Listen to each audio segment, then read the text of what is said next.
Nema sela do kojeg minulih dana nijesu stigli podgorički vatrogasci da priteknu u pomoć kako bi sačuvali kuće i okućnice.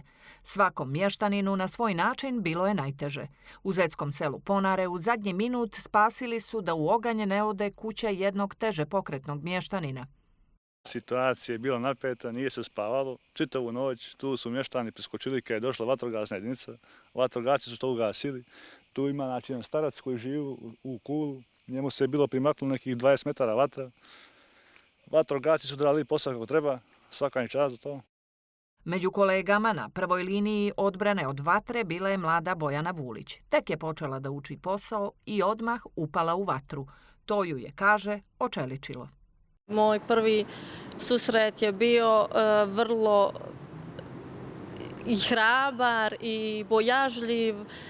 Ne mogu vam opisati taj osjećaj jer to baš čovjek mora da doživi. Međutim, stvarno uz pomoć starijih kolega uspjeli smo sve da stabilizujemo, uspjeli smo da spasimo mnoge domove, vjerujte, taj plač žena u strahu, to je nešto što onako pogađa baš u srce i trudimo se maksimalno da svima pomognemo.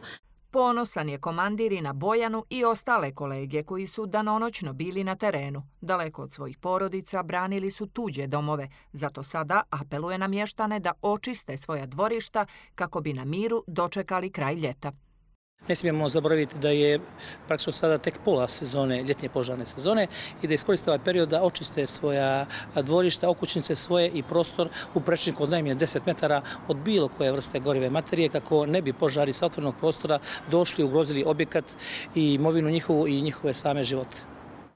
Da su u većini slučajeva ljudi krivci za izbijanje požara, svjesni su i mještani ugroženih sela. Vatrogasci apeluju na građane da se ne igraju sa vatrom. Ljudski faktor, šta može drugo bude, neodgovoran narod.